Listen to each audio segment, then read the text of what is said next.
Hello everybody, welcome back to another video. Going to be going over a quick trip I took to Canada. I was actually trying to go to St. John's, Newfoundland. Instead, I accidentally booked a flight to St. John's, New Brunswick, and it turns out it's not easy to get from one place to the other. So we're going to be going over a quick stop in New Brunswick first, which is called Hopewell Rocks. There's no wildlife there per se, but it is an interesting structure. It has these like rock structures and the tide comes in and wears away at them. You can see it forms some little arches, and some of them are very top heavy above where the tide reaches. So, an interesting place. Once I had spent a morning there, then I headed up to Highway 132, which is in Quebec, and it goes basically, it's right above New Brunswick, and 132 goes along the coast. There's a pretty cool structure along 132 out in the water. You can see it's got a hole in it there where the arch is.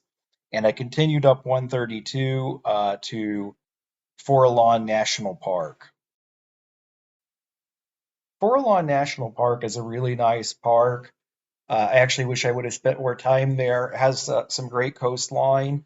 If you go down to Camp Bonamy, you can park there even if you're not camping. There is a day use fee for most of the year.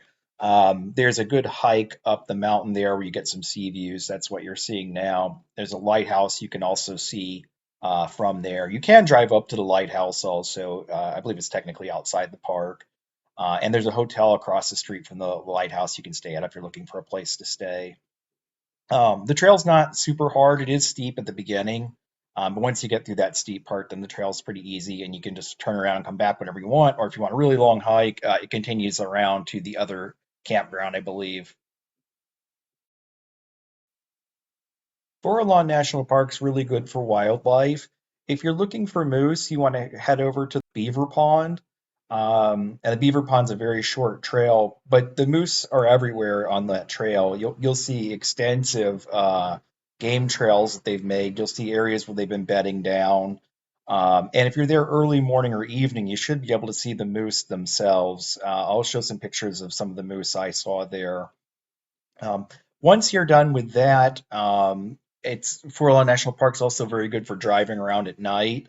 I found I don't remember the name of it, but the second campground, basically, there's two by the coast. The one that's not Camp Bonamy. If you drive down that road, I saw porcupine, fox, and moose. Just driving down once and turning around and coming back. Additionally, I saw a lot of bear scat in the park. Now, I was only there for less than 24 hours, so I didn't actually see a bear, but I saw a considerable number of bear scat. So I think those trails are anywhere around the campgrounds, and also there's something called the Portage Trail. Or Portage Trail. It's just outside of town.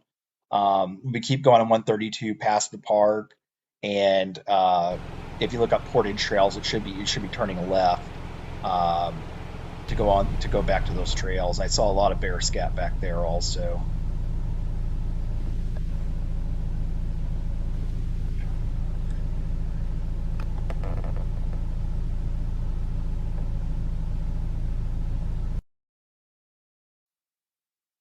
Park, of course, also has bald eagles and seals.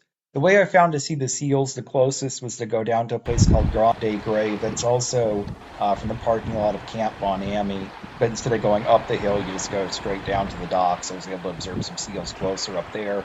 But also, if you can just look out from the sea cliffs almost anywhere, look for like a big flock of birds feeding in the water somewhere, and there should be seals around those areas too. The drive to Gaspesie National Park from Forillon is really scenic also. I took Highway 132 to go up to that, and still a lot of good fall foliage there when I was there, despite the fact of how much rain we've had.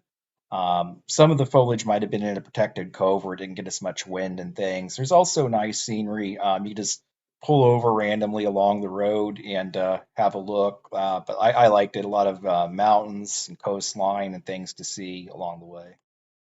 So what you're seeing here is the American Lake and Gaspesie National Park, which is one of the few flat, short hikes in the park. And the park is a pretty interesting place. You can do some road cruising if you'd like. There's a couple of gravel roads. One of them, I believe, you turn right on is called 110 or 111. I went up that one. I didn't find much back there other than a back black woodpecker. The other one was Highway 16. I saw a lot of moose, snowshoe hare, and grouse along that road. Also, Ernest LaForce Trail, where most of these videos you're going to see were from, are on that road. I did that hike twice. In the evening, I heard and saw coyote scat. I also heard moose, and then I went back the next morning and did the hike, and I was able to see the moose. So that's what these videos are going to be. Also, driving around the park, I did have a weasel run in front of me. I don't know for sure if it was a pine marten or if it was a short-tailed weasel. It ran across my car very quickly, but that was on Highway 299. Unfortunately, I got out of the car, but I wasn't able to find where the animal went. There are going to be a lot of moose on 299 at night and also Highway 16, so keep that in mind if you're driving around.